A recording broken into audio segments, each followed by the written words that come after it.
Tem na linha aí o vídeo que eu falei, isso tem, sei lá, talvez 2 anos, né, Rito? Que há 2 anos atrás você já falava de um lado obscuro do Pix. Impressionante, hein? É Impressionante. isso aí. É isso aí. Então, assim, o que aconteceu? Vamos lá. Ficou evidente que o governo, que a Receita Federal estava usando ali, inclusive através de uma normativa, essas informações. Quando isso veio à tona e foi percebido pelo público que, enfim, o Pix estava servindo como instrumento para a Receita bisbilhotar a nossa vida, aí foi o caos e o governo não estava preparado para isso. O governo não entendeu uma coisa muito simples, que o Pix passou a fazer parte do cotidiano das pessoas e passou a ter um papel na vida das pessoas, assim como o Bolsa Família tem na vida das pessoas. Então, quando se cria um medo de utilizar o Pix, é como se as pessoas perdessem uma facilidade, um direito, uma das poucas coisas boas que ela vê o Estado brasileiro entregar para ela. E aí foi um caos absoluto, porque este medo foi no sentido de que, meus amigos, vocês estão aí com a bunda na janela e o Estado brasileiro vai vigiar vocês para dizer como, quando e onde você pode gastar o seu dinheiro. E aí eu faço um outro alerta aqui, Riso, que é o que aconteceu quando começou a discussão das BECs. Lembram? O Banco Central publicou o valor, a quantidade de dinheiro que havia sido dedicada a apostas de jogos a partir do uso do Bolsa Família, que era coisa assim de 20 bilhões de reais no mês, era um número astronômico. Absurdo. E aí, qual foi a iniciativa do governo? Não, vamos bloquear o Pix para as empresas de bet. Vamos bloquear o pagamento das bets. E aí as pessoas acham, não, pois é, tá certo, quem ganha o Bolsa Família não pode gastar dinheiro com isso. É verdade, mas o que o governo brasileiro fez? Se aproveitou desta circunstância para cercear a liberdade do brasileiro de gastar o seu dinheiro da forma que ele entende que deve. Veja, se a pessoa está ali numa condição verdadeiramente desesperadora, em que ela precisa recorrer a um auxílio governamental, se ela recebe aquele dinheiro e não usa o dinheiro para colocar comida em casa, para alimentar seus filhos, para viver com uma mínima dignidade, o problema não é solucionado tirando a liberdade dessa pessoa. Por quê? Porque o problema que existe ali é um problema muito mais amplo. É uma pessoa que não foi preparada, eventualmente, para o mercado de trabalho, não foi qualificada, não tem condições de disputar um emprego, ou foi estimulada a permanecer nesta dependência dos programas de assistência social em razão de uma dinâmica eleitoreira, cretina, vagabunda feita pelos governos brasileiros, e não só governos de esquerda, a gente precisa lembrar disso. Então, toda essa dinâmica que foi criada pelo governo, quando ele diz assim, você não pode gastar com isso, hoje é com bet. Amanhã vai ser com outra coisa.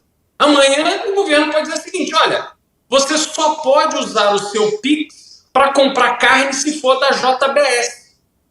E assim vai. Então, nós não podemos simplesmente fazer vista grossa para esses pequenos detalhes que vão aparecendo no nosso cotidiano e que a gente vai achando que é normal, porque eles não são.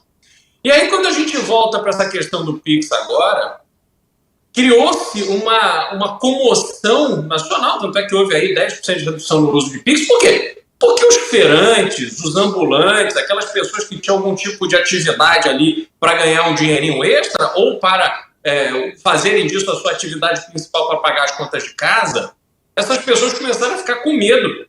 Porque não é só o imposto que elas têm que pagar, é viver com a Receita Federal no seu pé. A tua vida vira um inferno.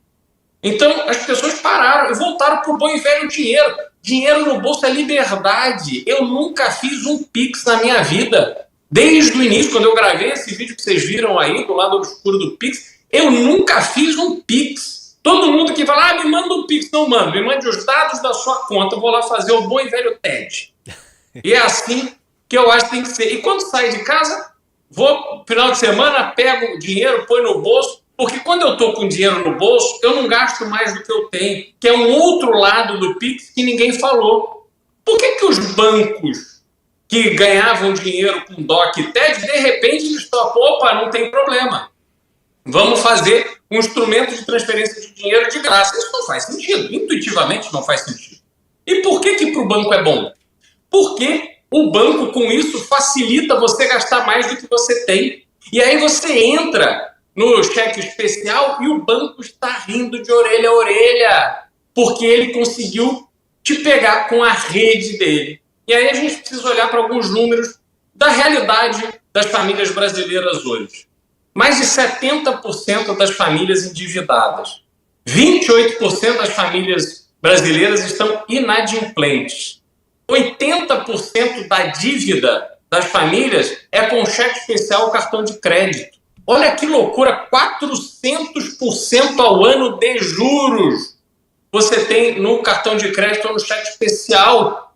É por isso que os bancos brasileiros estão sorrindo cada vez mais, lucrando dezenas de bilhões de reais a cada trimestre. Não é por ano, não. A cada trimestre. Esse dinheiro sai do teu bolso, do bolso daquelas pessoas, daquelas famílias que, com uma permanente exposição e incentivo a gastar, gastam mais do que ganham num país que não ensina, não tem educação financeira como base.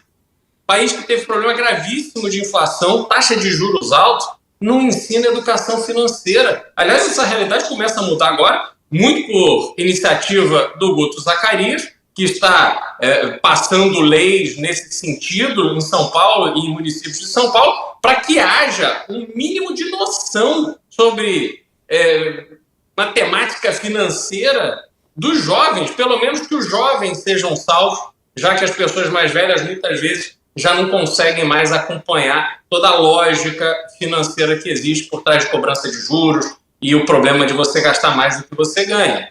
Num país que vem um mau exemplo de cima, tá? É o governo. Todo dia a notícia é que o governo não quer gastar menos. Ele quer aumentar a arrecadação para que ele possa gastar mais. E a gente vive essa realidade absurda que temos no Brasil hoje. Então, meus amigos, precisamos ter muito cuidado nesse momento em relação ao que o Pix realmente significa. Significa as pessoas entregando a sua vida financeira à disposição do governo, não só para que ele vigie onde você gasta, mas que também, eventualmente, te impeça de gastar onde você quer.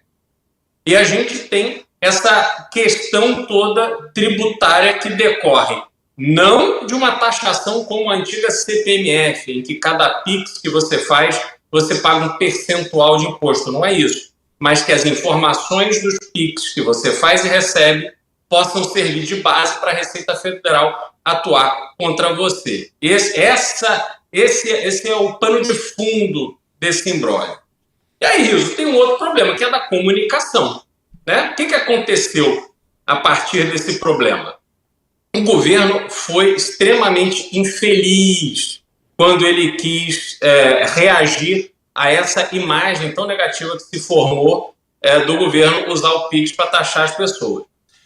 E a reação que ele teve, olha só que interessante, foi demonizar as pessoas que estavam questionando esse uso das informações do Pix, dizendo que elas estavam propagando fake news.